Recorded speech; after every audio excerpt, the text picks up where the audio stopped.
తెరవచ్చా కళ్ళు? ఒక్క నిమిషం. సరే ఆగాను, తెరవమంటేనే తెలుస్తా, లేకపోతే ఒక పేపర్లో తీసుకుని పోయింది రాయిపోయి. కాదు, ఇది ఇన్వర్టెడ్ గా కనిపిస్తుంది కదా. ఇన్వర్టెడ్ గా కనిపించినా పర్లేదు, వాళ్ళకి కనిపిస్తుంది. ఓకే సరే, తెరవచ్చా? తెరువు. చెప్పు ఇప్పుడు. చెప్పాలి. తినేదా?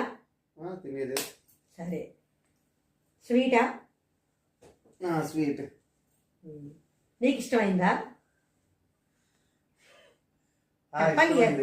ఇష్టమైంది. ఇంక బోల్డ్ ఇష్టం, 1 2 అని కాదు. రసగుల్లా? కాదు. గులాబ్ జామ్? కాదు. కాలా జామున్? కాదు. జిలేబీ? Very good, correct. మా ఆయనకి ఇష్టమైన స్వీట్ అని చెప్పి ఒక్క నిమిషం ఆగండి. ఇది కనిపించిందా? మా ఆయనకి కనిపిస్తుంది, ఈ యాంగిల్లో కనిపిస్తుంది. ఈయనకి ఇష్టమైనది అని అనేసరికి స్వీట్